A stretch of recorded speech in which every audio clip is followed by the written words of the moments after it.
Shalom Bapak Ibu Saudara. Haleluya, saat ini kita berada di tempat ini karena kemurahan Tuhan, amin.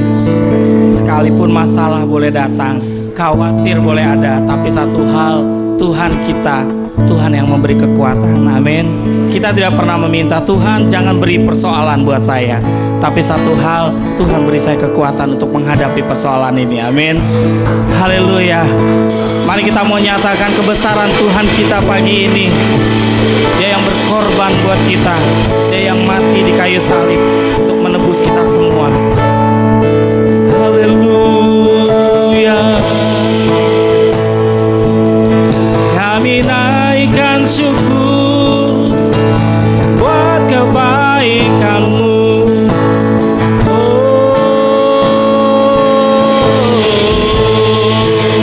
Mari senangkan Tuhan pagi ini dengan penyembahan kita, dengan ucapan syukur yang kita bawa kepada Dia. Haleluya. Oh, kami naikkan syukur kami. Haleluya.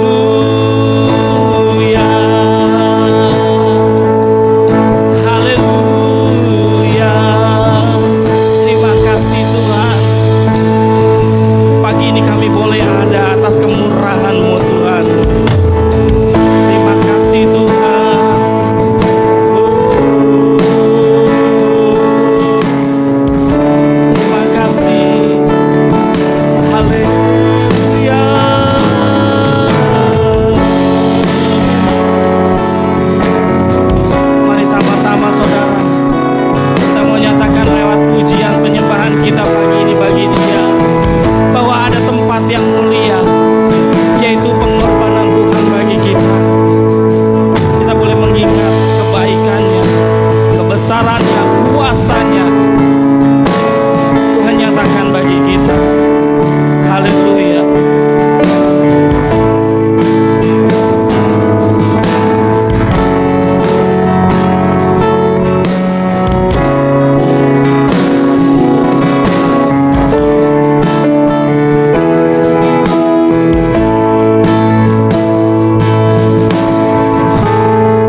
hidup yang besar, yang mampu lakukan perkara yang besar dalam setiap hidup kami, yang tidak mungkin bagi kami tapi mungkin bagi Allah kami.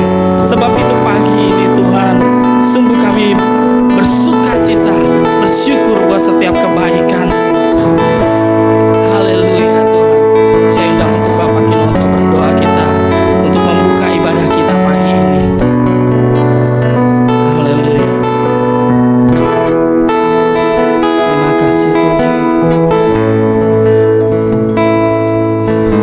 Di minggu pagi hari ini ya Tuhan, setiap kami datang membawa hati kami, karena Tuhan baik bagi kami, membawa pujian kami, ingin memuji membesarkan nama-Mu Tuhan, ingin beribadah bersama saudara-saudara kami.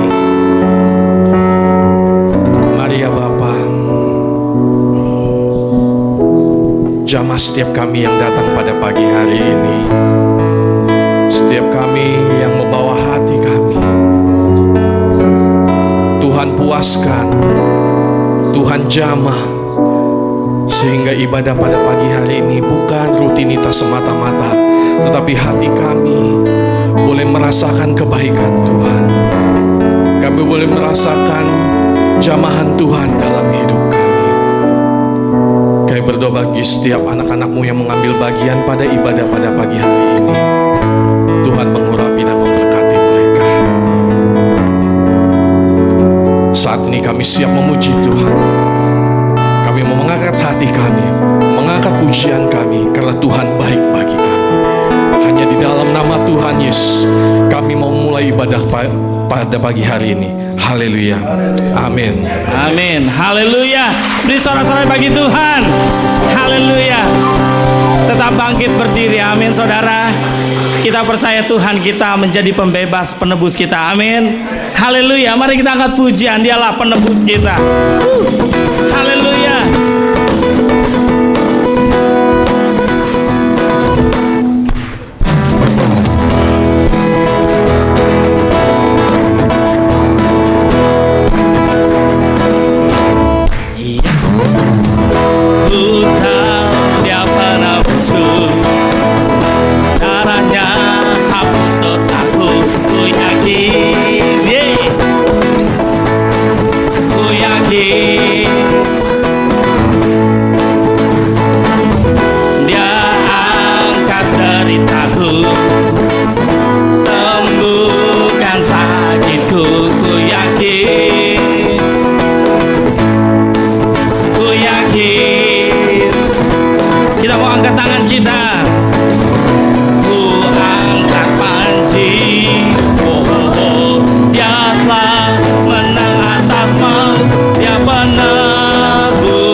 Kau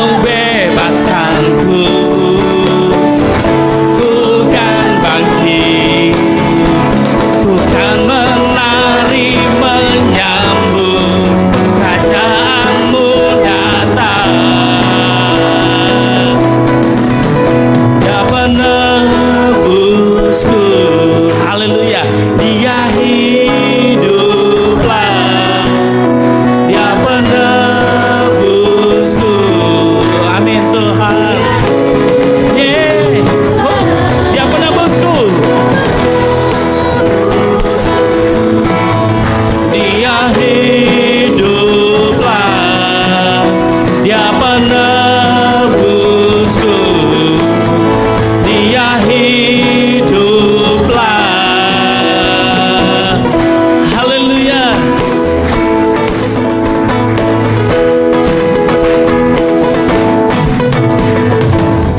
Amin. Haleluya. Kita sungguh percaya Allah kita penebus kita. Amin. Dialah satu-satunya Allah kita yang perkasa. Kita mau sorakan kemenangan, tetap bangkit berdiri. Haleluya. Kita mau sorakan kemenangan bagi Tuhan kita.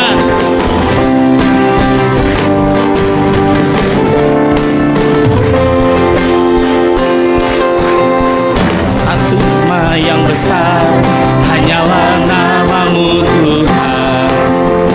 Gunung batu kekuatan, hanyalah namamu Tuhan. Katakan, tak terbatas kuasamu Tuhan.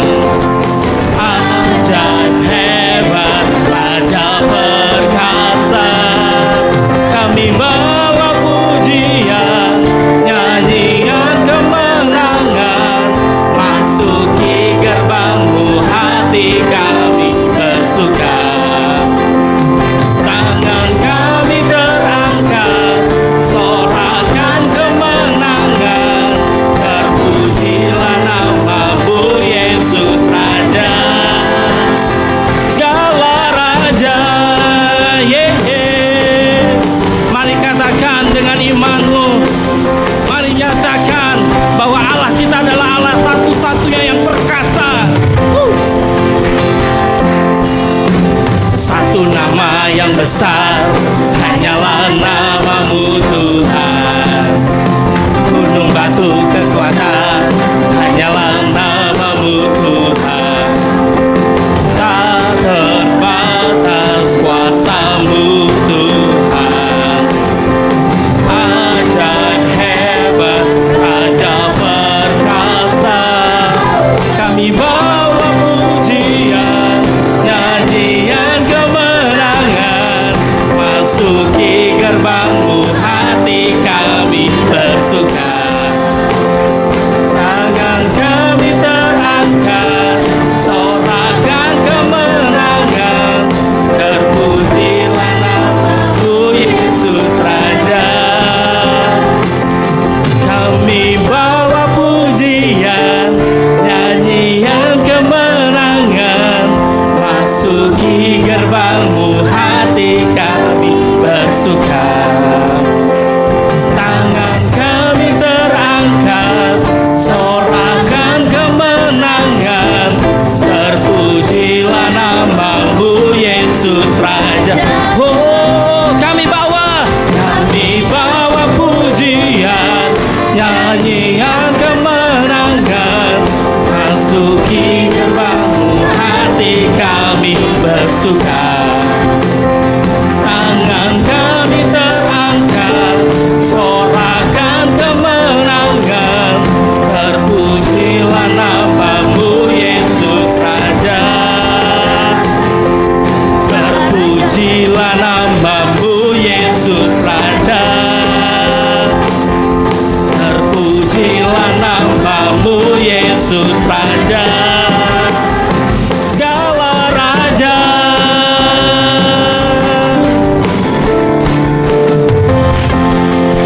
Haleluya. Amin. Masih kuat berdiri saudara? Haleluya. Kita mau nyatakan Tuhan kita, pemilik kehidupan kita. Amin.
bersukacita pagi ini.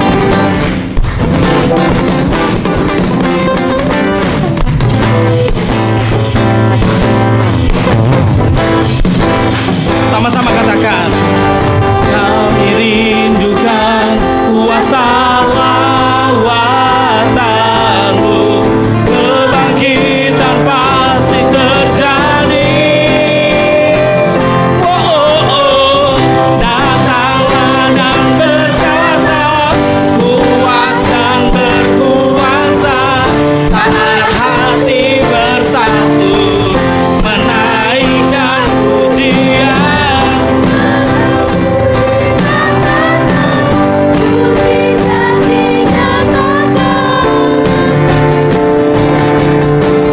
Great is our God.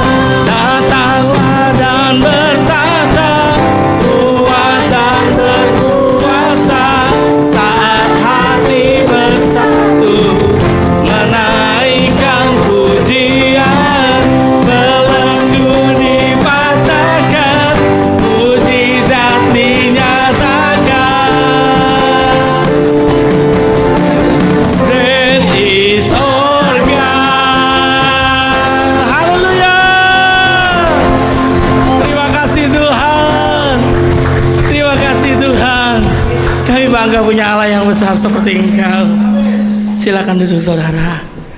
Tetap dalam hadirat Tuhan. Sungguh hari ini kami bersuka cita Tuhan. Sungguh kami bangga punya Allah yang besar, yang menjadi pelukis kehidupan kami, bahkan seluruh cakrawala, bahkan seluruh yang ada Tuhan. Terima kasih Tuhan. Kami mau nyatakan kebaikan-Mu melalui pujian ini Tuhan. Engkau yang selalu mendengar setiap doa kami Tuhan. Haleluya Yesus.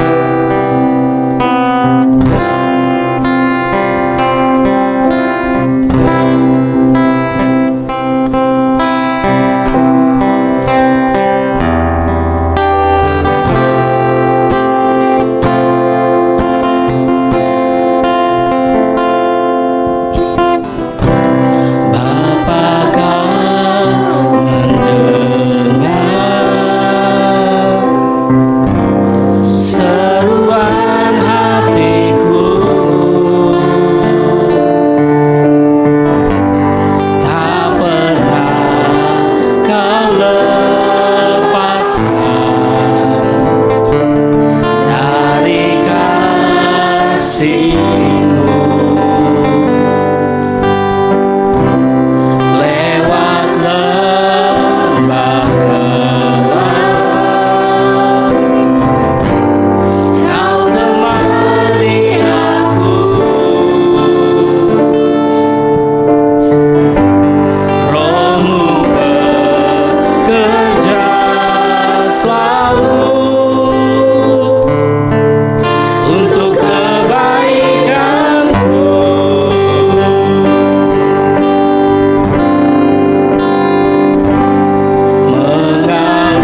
kami, tapi kami percaya kekuatan yang Tuhan beri buat kami. Haleluya. Oh Yesus.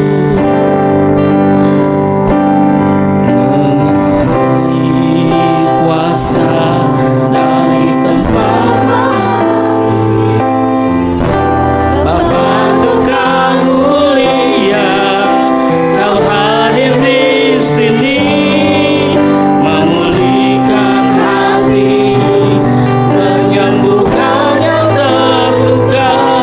Ku kan tenang bersamamu. Mari kita bangkit berdiri dan nyatakan kuasa Tuhan. Pagi ini Tuhan kita senangkan. Bapa Kekal mulia, Kau hadir di sini. Untuk hambanya kami persilakan.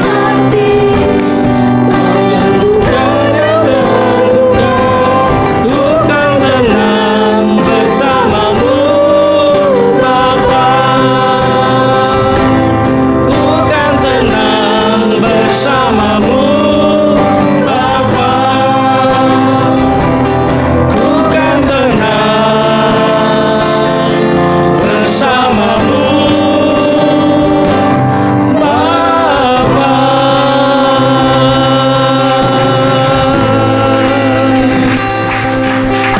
Terima kasih. Satu yang keluar dari hati kami ya Tuhan, kami yakin ini, kami percaya kami akan aman dalam lindungan-Mu.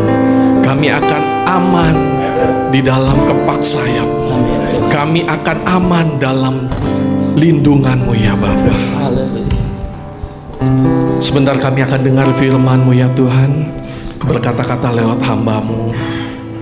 Pegang waktu pemberitaan firman ini, sehingga hanya kebenaran firman Tuhan, pesan Tuhan, Injil yang diberitakan lewat mimbar di tempat ini ya Bapa. Beri kepada setiap kami kerendahan hati, berikan setiap kami konsentrasi, sehingga benih firman ditaburkan menjadi berkat bagi kehidupan kami, berbuah sehingga kekristenan kami, perjalanan kami mengiring Tuhan semakin hari semakin kuat. Kami mau dengar pesan-Mu, pakai hamba-Mu, urapi hamba-Mu, urapi setiap jemaat. Demi nama Tuhan Yesus kami berdoa dan mengucap syukur. Haleluya. Amin, amin, amin. Silakan duduk Bapak Ibu Saudara sekalian. Bisa ditampilkan.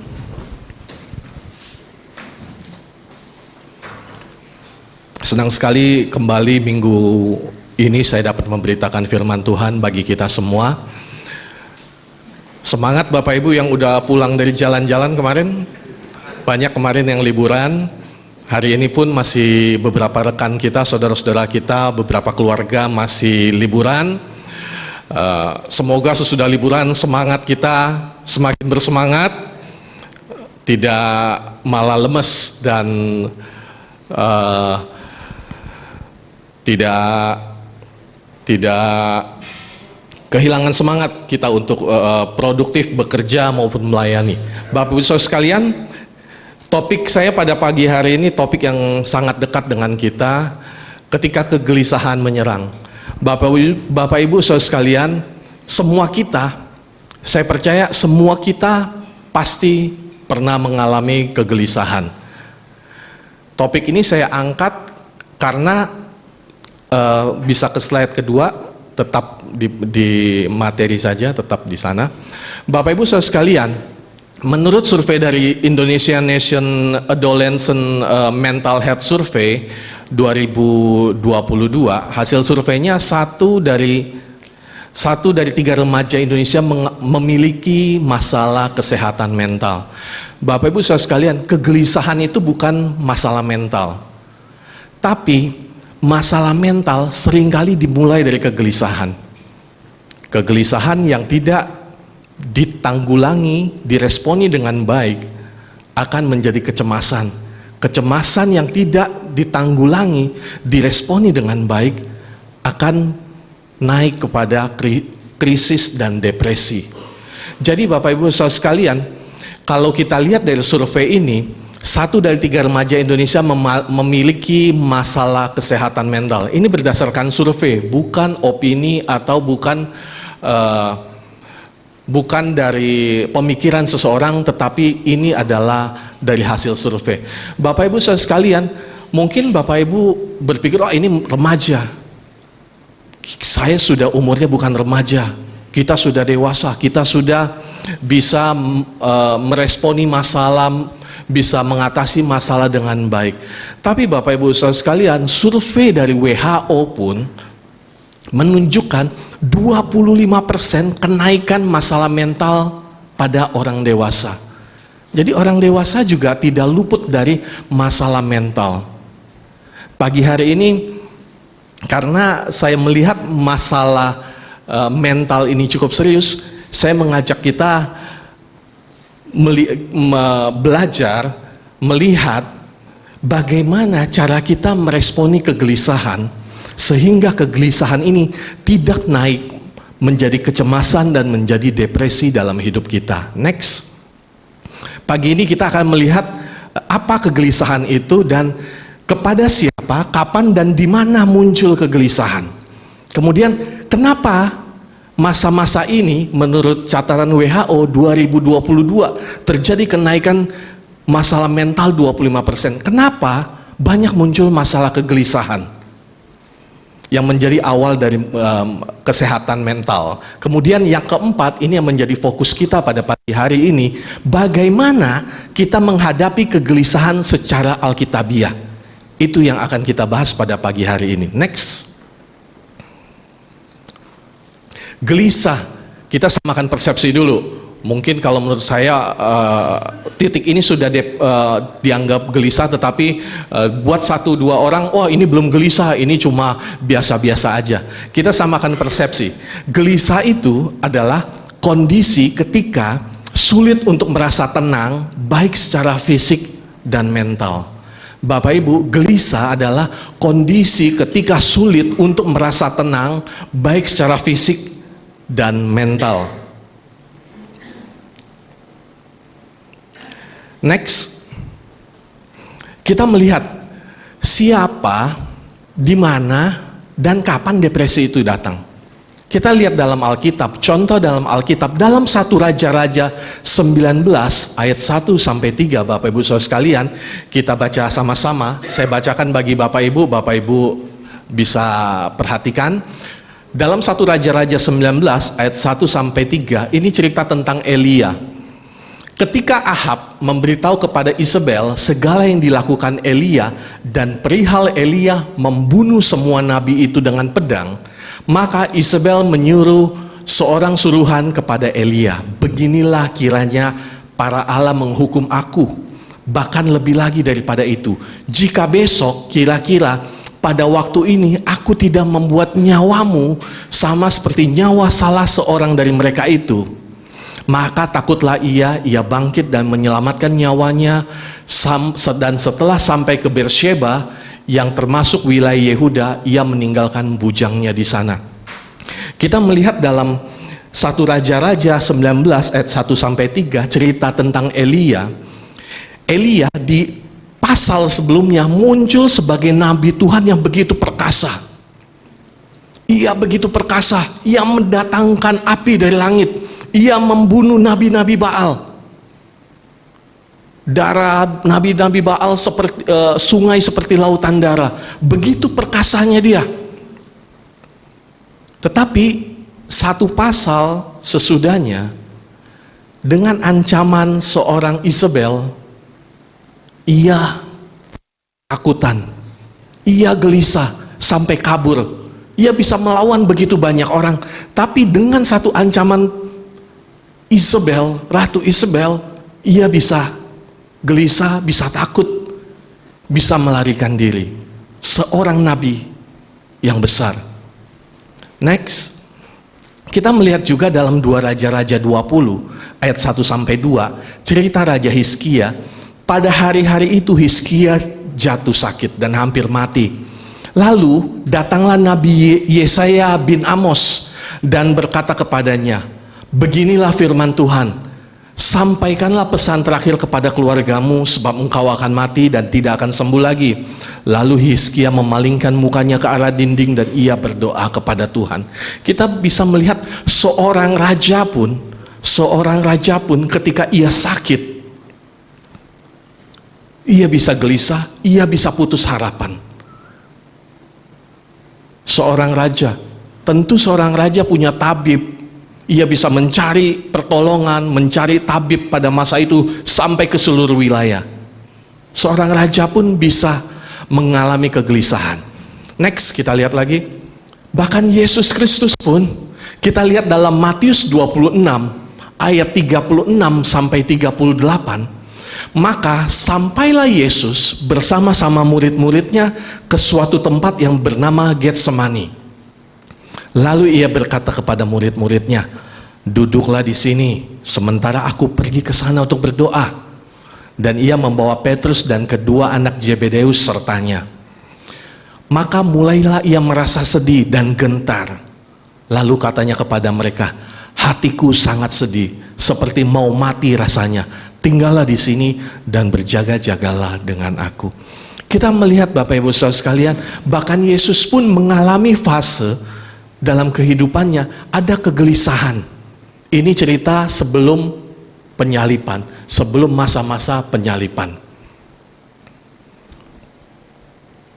Next, ya. Jadi Bapak Ibu sekalian, siapa yang bisa diserangi oleh kegelisahan? Kegelisahan dapat menyerang semua orang.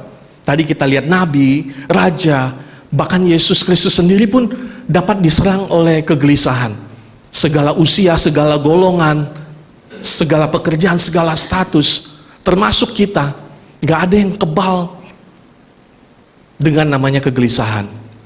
Mungkin kita bilang, wah saya udah cukup rohani, saya sudah 30 tahun bergereja, wah saya setiap hari saat teduh bukan 1 jam, saya bisa 3 jam, wah saya berdoa bukan 5 kali, tetangga seberang 5 kali, saya berdoa 8 kali. Bapak Ibu saudara sekalian, itu gak menjamin kita tidak dapat diserang oleh yang namanya kegelisahan. Kemudian kita lihat di mana kegelisahan itu muncul. Dari 3 cerita di atas kita bisa melihat kegelisahan menyerang ketika dalam keadaan tertekan dan krisis. Ketika seseorang dalam keadaan tertekan dan krisis, seringkali kegelisahan itu menyerang. Kegelisahan itu menyerang nggak lagi happy, nggak lagi dapat bonus, nggak lagi jalan-jalan, nggak gitu. Tetapi ketika kita dalam keadaan tertekan, kegelisahan itu datang menyerang. Kemudian di mana?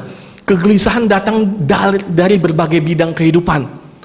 Tadi Hizkia dalam keadaan dia sakit. Mungkin dari masalah keluarga, kesehatan, pekerjaan, dan sebagainya. Kegelisahan bisa datang dari berbagai sisi kehidupan kita. Next. Bapak Ibu, saya mau mengajak kita melihat penyebab kegelisahan. Ini penyebab kegelisahan yang umum terjadi. Tekanan pekerjaan, tentu kita setuju. Kemudian masalah keuangan. Ketika ada masalah keuangan, kegelisahan muncul. Hubungan interpersonal yang sulit. Buat anak-anak muda, mungkin yang pacaran, yang punya hubungan, tunangan dan sebagainya, ataupun yang sudah berkeluarga dengan istri dan sebagainya, suami istri. Perubahan dan ketidakpastian hidup, kesehatan fisik juga, kekhawatiran akan masa depan. Hal yang paling sering membuat kita gelisah.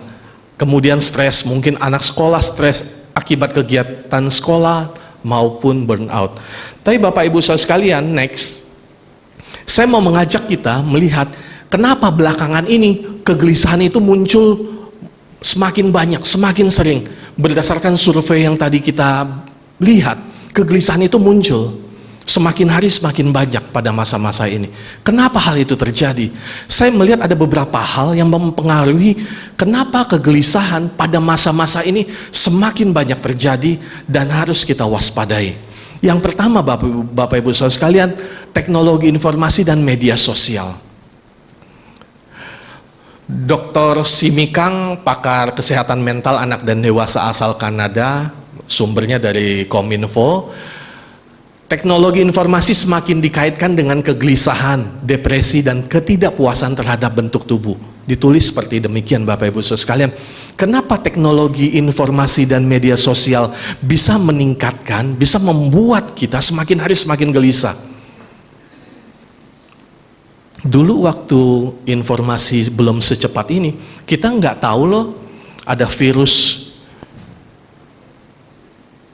yang katanya akan datang sesudah COVID. Yang katanya virus zombie, virus yang mati terkubur dan akan bangkit lagi dan akan lebih dahsyat dari COVID. Ketika informasi itu semakin mudah diperoleh, kita semakin banyak informasi positif, termasuk juga informasi negatif. Informasi yang menguatkan, termasuk juga informasi yang dapat melemahkan kita. Media sosial dapat membuat kita semakin gelisah kalau kita tidak meresponi dengan baik. Mungkin kita melihat waktu kemarin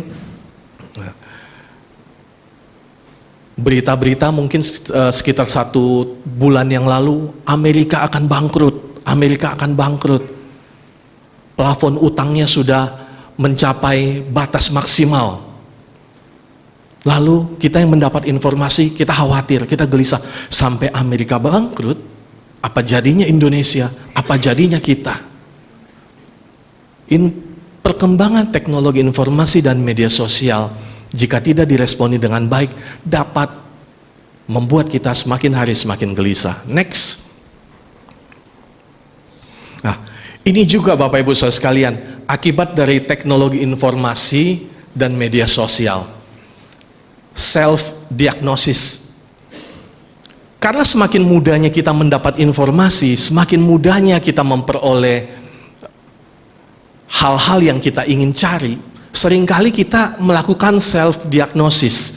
Self-diagnosis itu apa? Mendiagnosis diri sendiri terkena suatu gangguan atau penyakit berdasarkan pengetahuan yang dimiliki atau setelah membaca informasi di internet yang berkaitan dengan keluhan tersebut.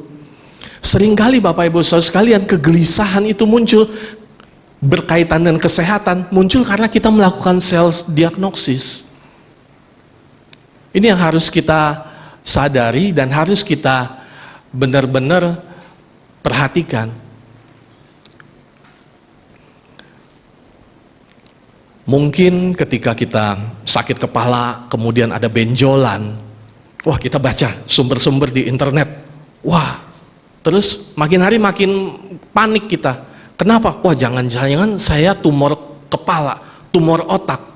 Padahal itu cuma karena kecapean dan belakangnya mungkin karena bisul aja. Tapi karena kita melakukan self-diagnosis, kita menjadi gelisah. Mungkin hari ini kita kurang semangat, terus kita mendiagnosis hidup kita terkena bipolar misalnya.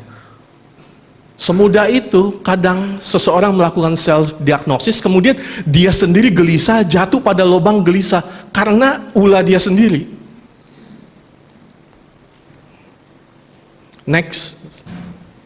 Self-diagnosis itu menghasilkan 3 hal Bapak Ibu Saudara sekalian. 1, underdiagnosis. Ini juga bahaya. Kita sudah parah badannya, kita sudah sakit parah, tetapi karena kita baca referensi-referensi, oh nggak apa-apa, pas ke dokter udah parah. Kemudian yang kedua, overdiagnosis. Ini yang seringkali membuat orang gelisah. Misdiagnosis. Overdiagnosis seperti yang saya tadi sampaikan, padahal cuma sakit kepala biasa, padahal cuma bisul biasa.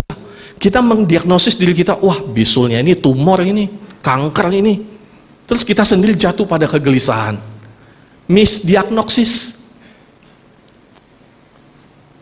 Kita mendiagnosis secara salah.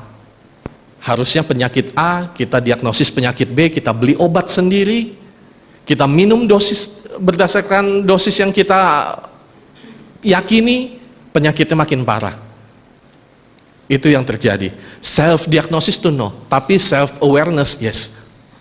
Berdasarkan informasi yang kita terima, informasi, teknologi, informasi, media sosial membuat kita semakin aware, semakin peduli terhadap kesehatan, peduli dengan hidup kita. Oke, tetapi self-diagnosis jangan kita lakukan. Gitu.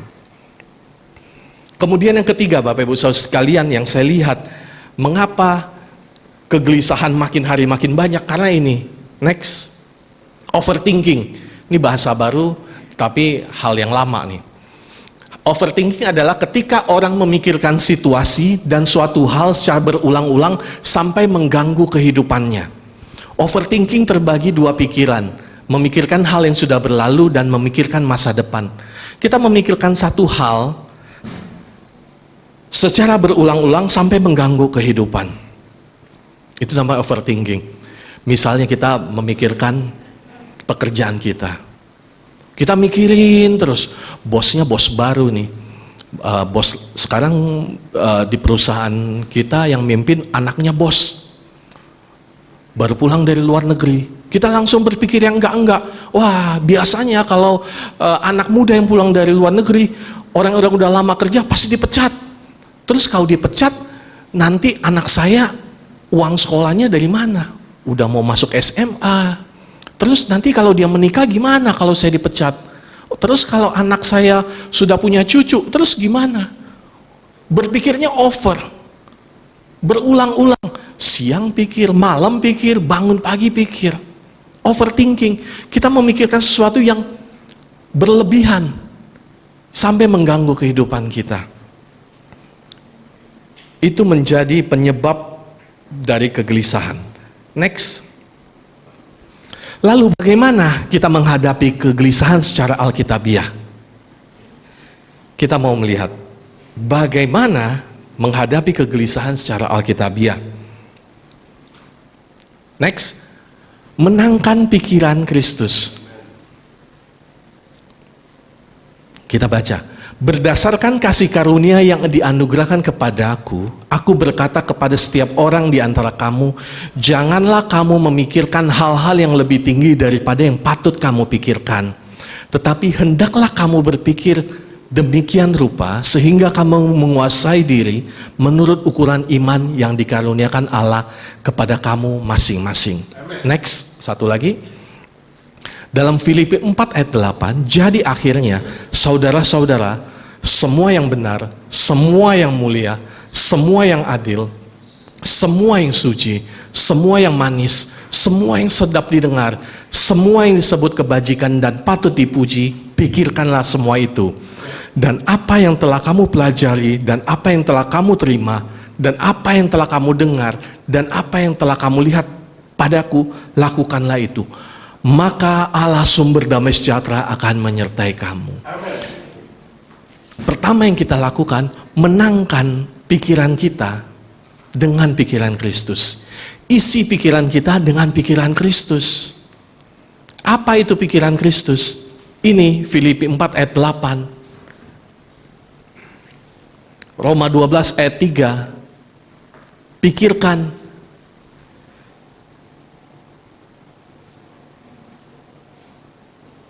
Jangan memikirkan hal-hal yang lebih tinggi dari yang patut kita pikirkan. Supaya kita nggak overthinking. Pikirkan yang manis, pikirkan yang baik. Supaya hidup kita positif. Penuhi pikiran kita dengan pikiran Kristus. Next.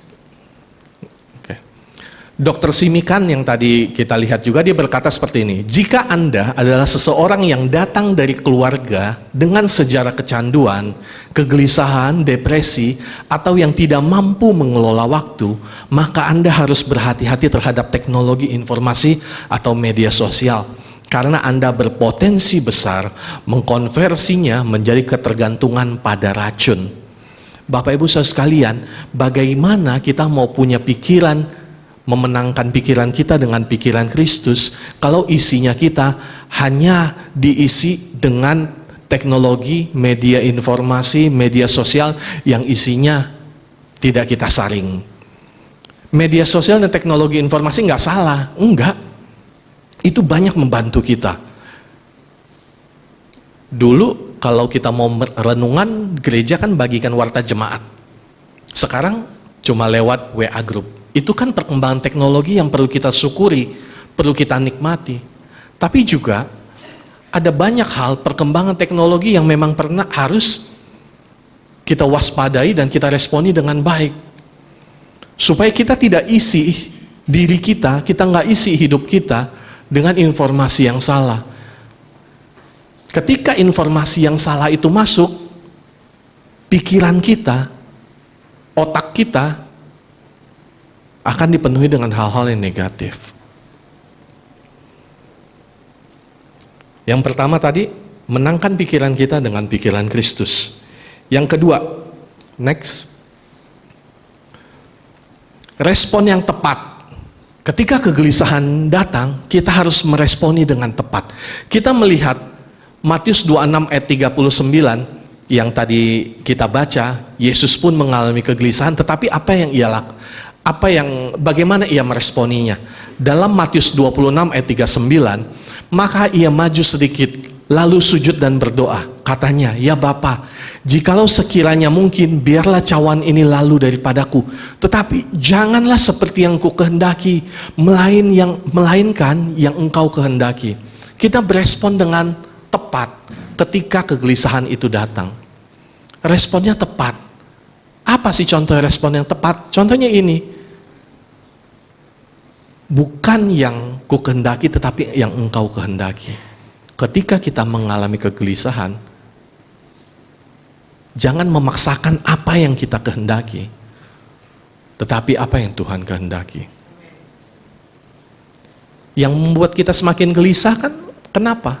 Kita takut apa yang kita ingini, apa yang kita kehendaki nggak tercapai. Itu kan Bapak Ibu Saudara sekalian. Kenapa kita gelisah? Kita takut hari depan, besok, bulan depan, tahun depan, apa yang kita kehendaki nggak tercapai. Wah, anak saya nanti nggak lulus sarjana. Wah, nanti skripsinya gagal. Waduh, nanti nggak masuk sekolah negeri. Kalau nggak sekolah negeri, nanti mau masuk universitas negeri susah, kuliah mahal. Itu yang kita takuti. Seringkali kegelisahan itu muncul karena kita memaksakan apa yang kita kehendaki. Next. Dalam Filipi 4 ayat 6 sampai 7, janganlah hendaknya kamu khawatir tentang apapun juga, tetapi nyatakanlah dalam segala hal keinginanmu kepada Allah dalam doa dan permohonan dengan ucapan syukur. Damai sejahtera Allah yang melampaui segala akal akan memelihara hati dan pikiranmu dalam Kristus Yesus. Meresponi kekhawatiran bagaimana? Respon yang tepat. Jangan khawatir, nyatakan keinginan kepada Allah dalam doa dan permohonan. Jangan dibawa tidur, kegelisahan. Besok pagi bangun tidur, bawa lagi. Makan siang, dibawa lagi. Makan malam, dibawa lagi. Ngobrol sama anak, jalan-jalan dengan anak, dibawa lagi. Ketika kita gelisah, nyatakanlah kegelisahanmu, nyatakanlah keinginanmu kepada Allah dalam doa dan permohonan. Jangan dibawa kemana-mana. Kemudian 1 Petrus 5 ayat 7, serahkanlah kekhawatiranmu kepadanya, sebab Ia yang memelihara kamu. Next. Menurut pendeta Charles Swindoll, kehidupan adalah 10% apa yang terjadi pada kita dan 90% bagaimana kita bereaksi terhadapnya. Bapak Ibu Saudara sekalian, masalah itu kadang bobotnya cuma 10%. Tapi 90% itu reaksi kita. Reaksi kita negatif, masalahnya menjadi semakin besar, termasuk kegelisahan. Bobot kegelisahan itu 10%. Tapi kalau kita tidak meresponinya dengan baik, bereaksi dengan baik, itu akan menjadi masalah. 10% masalah, 90% itu sebenarnya bagaimana kita bereaksi, bagaimana kita meresponi. Jadi milikilah respon yang tepat ketika kegelisahan itu datang. Next, yang ketiga, mencari dukungan dan pertolongan. Galatia 6 ayat 2, bertolong-tolonglah menanggung bebanmu, demikianlah kamu memenuhi hukum Kristus. Ibrani 10 ayat 24, dan marilah kita saling memperhatikan supaya kita saling mendorong dalam kasih dan dalam pekerjaan baik. 1 Korintus 12 ayat 26, karena itu jika satu anggota menderita, semua anggota turut menderita. Jika satu anggota dihormati, semua anggota turut bersukacita. Ketika kegelisahan datang, ketika kegelisahan menyerang, kita sudah berusaha merubah pikiran kita dengan pikiran Kristus. Kemudian kita sudah mencoba berespon dengan benar, berespon dengan tepat. Kalau masih ada, cari dukungan, cari pertolongan. Di tempat ini kita ada kelompok kecil, kita ada kelompok sel, kita ada kelompok oikos. Ada grup, ada ketuanya, cari pertolongan, minta didoakan, sharingkan. Di tempat ini, gereja ini ada kanseler-kanseler. Kanseler-kanselernya terlatih. Sudah ada yang mengikuti mekar melindungi keluarga dan anak. Kemudian sudah terlatih training BBCA, Bethel Biblical Counseling Academy. Banyak. Bapak Ibu yang butuh pertolongan bisa menghubungi sekretariat. Bu Junkian, Bu Wiwit telepon, saya mau konseling, tolong dijadwalkan. Kapan bisa konseling? Gereja terbuka untuk konseling. Tapi sayangnya, banyak jemaat ketika gelisah ada masalah disimpan sendiri. Tidak bisa selesaikan, gak ke gereja, kecewa dengan Tuhan. Bapak Ibu Saudara sekalian, gereja itu bukan tempat antri orang mau melamar kerja, di mana kita harus tampil sempurna. Wah, saya bisa ini, saya bisa itu, saya punya skill ini, saya kompeten ini, dan sebagainya. Gereja itu ruang tunggu rumah sakit. Kenapa? Gereja itu tempat orang dipulihkan, tempat orang bertumbuh, tempat orang menjadi lebih baik. Kalau gereja menjadi tempat orang sempurna, kan ceritanya sama seperti orang Farisi jadinya. Kumpulan orang Farisi. Tapi gereja adalah rumah sakit, tempat orang yang sakit menjadi sembuh. Orang yang tidak baik menjadi lebih baik. Semua kita punya kelemahan. Jadi tidak perlu kita merasa gengsi dan sebagainya. Nanti kalau saya konseling, wah nanti ketahuan saya punya masalah. Gunanya gereja ya seperti itu. Nggak perlu tampil sempurna. Gimana sih di lobi rumah sakit atau di ruang tunggu rumah sakit? Saya ingat ketika 3 minggu yang lalu atau 1 bulan yang lalu, anak saya yang nomor 2 masuk ke rumah sakit. Masuk UGD di Eka Hospital karena demamnya tiba-tiba tinggi 40,6. Kemudian masuk rumah sakit. Sambil menunggu kamar, kita di bed UGD. Apa yang kalau di ruang tunggu rumah sakit, apa sih yang kita lakukan? Kita ngobrol dengan sebelahan, ngobrol dengan tetangga sebelah dan sebagainya. Bed sebelah. Saya ingat ada satu, waktu itu ada istri saya, ada mama saya juga, ngobrol dengan sebelah. Pasien sebelah, sakitnya apa? Wah, kemudian dia cerita, dan kita juga cerita, kenapa kita ada di sini? Oh, karena anak saya panas dan sebagainya. Gereja ya seperti itu, kita sharing bersama, kemudian kita bertumbuh bersama. Gak mungkin kita ke ruang tunggu rumah sakit, kenapa Bapak masuk di sini, kenapa Ibu masuk di sini? Enggak, saya nggak kenapa-napa, saya sehat bugar, saya masih bisa lari 5 kilo. Enggak. Gereja adalah tempat orang kita bertumbuh. Dari yang sakit menjadi sembuh. Silakan Bapak Ibu Saudara sekalian, gereja terbuka. Bapak Ibu dapat mencari pertolongan ketika kegelisahan, Bapak Ibu mengalami masalah, dapat menghubungi ketua sel, dapat menghubungi rekan-rekan oikos kelompok sel saudara, ataupun mencari konselor, hubungi sekretariat, pasti 24 jam dilayani. Nggak ada, wah lagi jalan-jalan dan sebagainya. Kita banyak konselor, kita banyak orang yang dapat membantu. Silakan Bapak Ibu hubungin sekretariat, akan dijadwalkan. Mungkin jadwalnya bukan mengikuti jadwal konselor, tapi mengikuti jadwal saudara malahan. Saudara akan ditanya, bisanya saudara jam berapa? Jadi bukannya saudara yang mengikuti jadwal dokter, tapi konselor malah mengikuti jadwal pasiennya. Karena kita mau bertumbuh, kita mau sama-sama semakin hari semakin baik di gereja ini. Bapak Ibu, saya tutup dengan satu quote, next. Kita mungkin tidak dapat mengendalikan segalanya dalam hidup ini, tetapi kita dapat mempercayai Allah yang memiliki kendali penuh atas segala sesuatu. Kita mungkin tidak dapat mengendalikan segala sesuatu dalam hidup kita, termasuk kegelisahan. Tetapi kita dapat mempercayai Allah yang memiliki kendali penuh atas segala sesuatu. Kita tundukkan kepala, kita berdoa.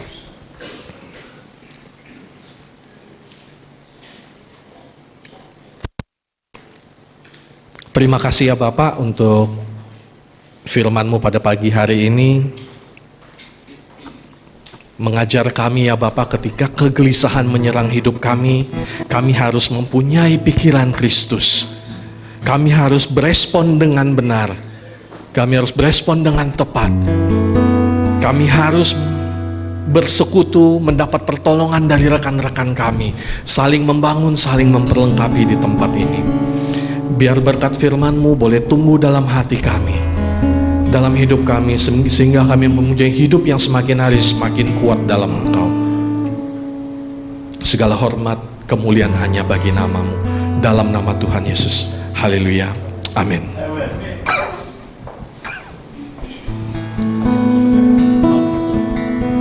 Bapak Ibu saudara sekalian, saya mengundang petugas perjamuan dapat maju ke depan.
Setiap bulan kita mengadakan perjamuan kudus. Bapak Ibu saudara sekalian, yang kita lakukan bukan rutinitas, tapi yang kita lakukan adalah kita mengingat kembali pengorbanan Tuhan di kayu salib bagi kita. Tuhan, sebentar kami akan melaksanakan perjamuan kudus. Tuhan menyuci kuduskan anggur dan roti ini setiap kami yang melayani, sehingga setiap kami yang melayani dan setiap kami yang menerima perjamuan kudus ini memperoleh berkat yang dari Tuhan. demi nama Tuhan Yesus. Haleluya. Amin. Silakan dibagikan.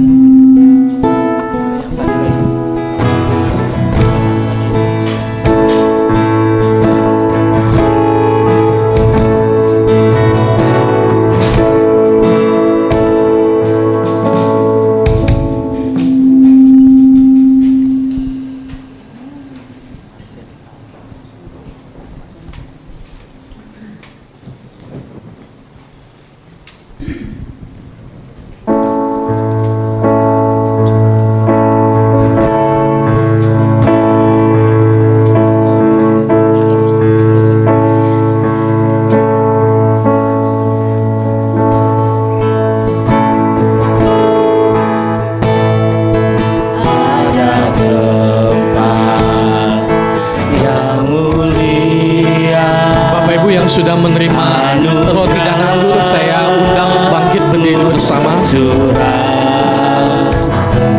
Kau berikan hidupmu sebagai ganti dosaku.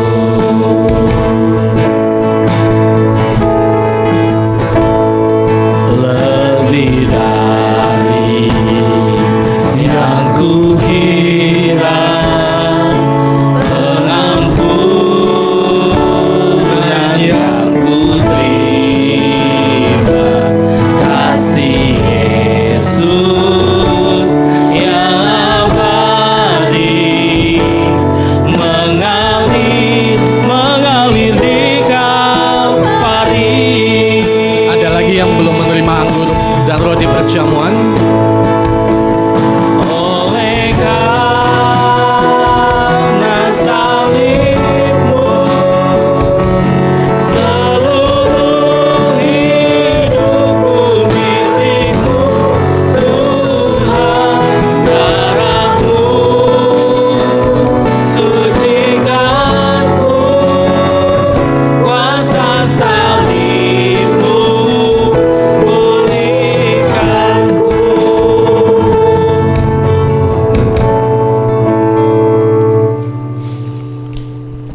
Mari kita angkat roti di atas kepala kita.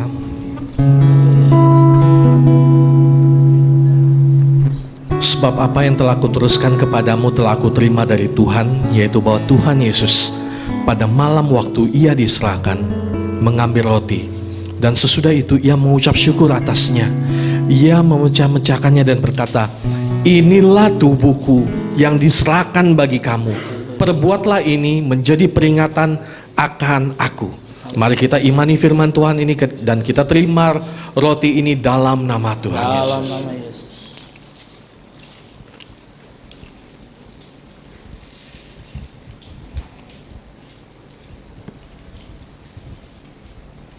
Kita angkat anggur di atas kepala kita.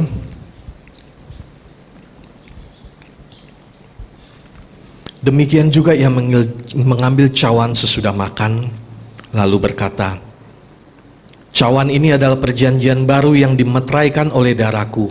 Perbuatlah ini setiap kali kamu meminumnya menjadi peringatan akan aku.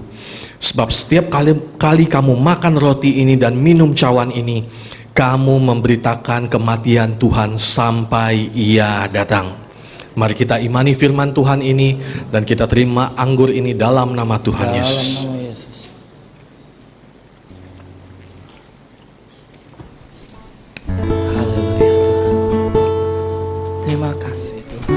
Terima kasih Tuhan. Haleluya. Terima kasih. Terima kasih Tuhan. Terima kasih atas pengorbananmu bagi kami. Terima kasih kami boleh menerima perjamuan kudus ini. Terima kasih atas kasih-Mu dalam hidup kami.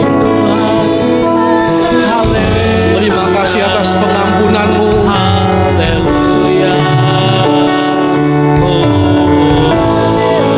Terima kasih atas pertolongan-Mu dalam hidup kami. Terima kasih. Engkau yang menebus kami. Engkau yang menebus kami.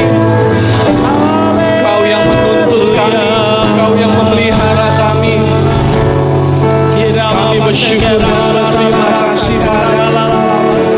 Terima kasih Tuhan. Oh ya Rama ya Se. Terima kasih ya Bapa. Terima kasih Tuhan. Terima kasih atas waktu, kesempatan kami boleh menerima sakramen perjamuan kudus ini.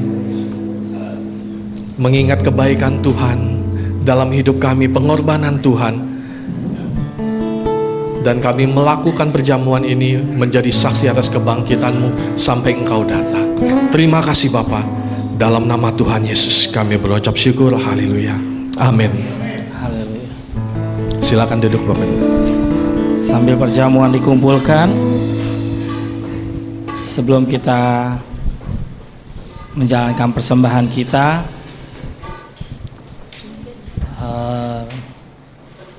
saya melihat ada wajah-wajah yang baru ya di sini ya. Jadi saya undang untuk bangkit berdiri, untuk wajah-wajah yang baru, jiwa yang baru di tempat ini datang, kami persilakan. Terima kasih. Selamat datang. Kami tunggu untuk ibadah-ibadah yang berikutnya. Kita sama-sama melayani Tuhan di tempat ini. Kita sama-sama bekerja buat Tuhan di tempat ini. Tuhan memberkati. Terima kasih. Haleluya. Ada pengumuman tambahan? Pengumuman dulu. Sambil gelas-gelas dikumpulkan. Ayo, Ibu Yunita, saya persilakan.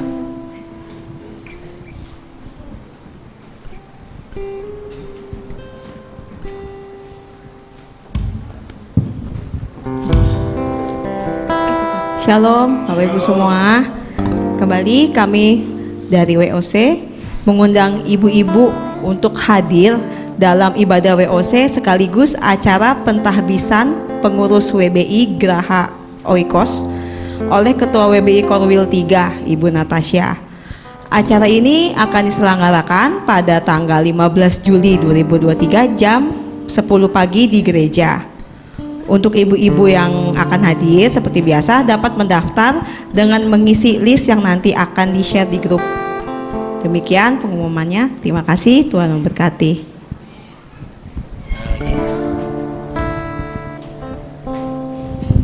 Shalom Bapak Ibu. Boleh tayangkan kita akan mengadakan kembali program OTA Orang Tua Asuh periode 2023 sampai 2024 dan ini tujuannya untuk mendukung anak-anak kita dalam hal pendidikan. Jadi Bapak Ibu yang terbeban mau tetap ambil bagian boleh menghubungi sekretariat gereja atau hubungin saya. Satu hal lagi tentang baptisan. Kita akan mengadakan baptisan pada bulan Agustus tanggal 27. Jadi ada kelas katekisasi di minggu tanggal 6, 13, dan 20 Agustus. Jadi ada 3 kali katekisasi dan hari dan minggu keempatnya akan ada baptisan. Jadi Bapak Ibu atau yang belum dibaptis atau anak-anak yang udah usianya 12 tahun boleh silakan mendaftar kalau belum menerima baptisan. Terima kasih, Tuhan Yesus memberkati. Terima kasih. Kita mau jalankan persembahan kita. Sebelum kita persembahan, mari kita bersatu di dalam doa. Tuhan, kami mengucap syukur buat setiap kebaikan-Mu. Tidak suatu kebetulan kami boleh mendengar firman yang sudah kami dengar hari ini. Tapi satu hal, ada pesan Tuhan buat kami untuk kami tidak khawatir dan gelisah untuk apapun yang kami hadapi. Satu hal, kami percaya kekuatan yang Tuhan berikan. Satu hal, kami percaya Tuhan bersama dengan kami. Tuhan memberkati buat hamba-Nya yang sudah menyampaikan firman. Tuhan, kami juga berdoa untuk persembahan yang sebentar kami akan jalankan. Biarlah Tuhan Kau memberkati buat setiap persembahan kami Tuhan. Biarlah kami boleh memberi dengan sukacita. Terima kasih Bapa, di dalam nama Yesus kami berdoa dan mengucap syukur. Haleluya. Amin. Saya persilakan langsung ke depan.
Saya minta waktunya sedikit lagi. Ini acara kita minggu ini agak panjang. Bisa duduk sebentar lagi. Mohon maaf agak panjang. Silakan video dapat ditampilkan. Saya mengundang rekan-rekan kita, saudara-saudara kita yang berulang tahun di bulan Juni kemarin untuk langsung maju ke depan. Ibu Yunita, Pak Edi bisa maju ke depan. Pak Edi langsung.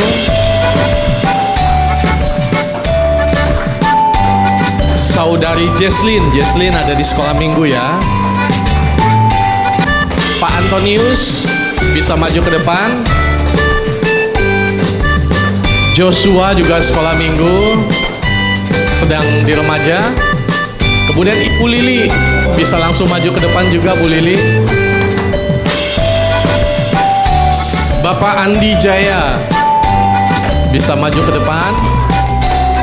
Ibu Emi bisa maju ke depan juga, Bu Emi. Saudara Sanjaya, silakan maju ke depan.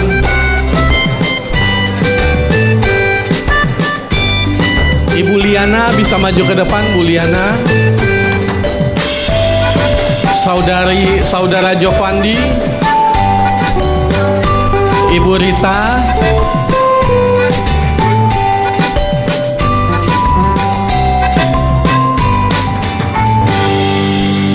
ya.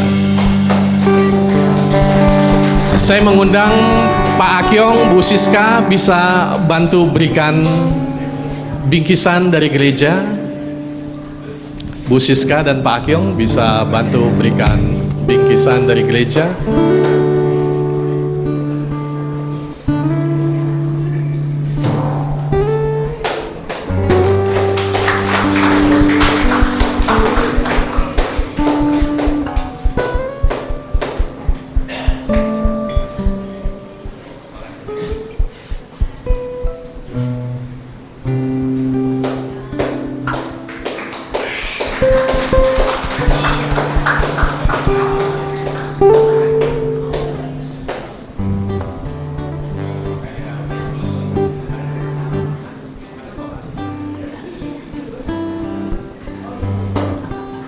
Baik Bapak Ibu sekalian, saya mengundang kita bangkit berdiri. Ini beneran bangkit yang terakhir sebelum kita pulang ya. Mari kita mau berdoa buat saudara-saudara kita yang berulang tahun, dan kita mau berdoa bagi saudara-saudara kita yang pertama kali datang pada minggu pagi hari ini. Mari sama-sama kita berdoa. Bapa, dalam nama Tuhan Yesus, pada pagi hari ini kami boleh menikmati ujian penyembahan bersama saudara-saudara kami. Kami mau menikmati pesan Tuhan bagi kami. Pagi hari ini kami berbahagia, saudara-saudara kami yang ada di depan berulang tahun pada bulan Juni ini. Kami bersama-sama berdoa bagi mereka ya Tuhan. Tuhan memberkati kehidupan anak-anak-Mu yang berulang tahun ini, yang ada di depan ini. Tuhan memberkati dengan berlimpah-limpah. Tuhan menjagai mereka. Apa yang mereka kerjakan, pekerjaan, dalam mengurus rumah tangga, dalam sekolah, Tuhan menyertai dan melindungi. Berkat Tuhan berlimpah atas hidup mereka, sehingga mereka boleh menjadi berkat bagi banyak orang. Buat mereka menjadi kepala dan bukan ekor. Buat mereka selalu di atas dan tidak di bawah.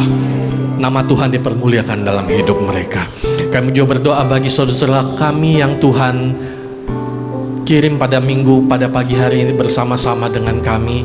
Kami berdoa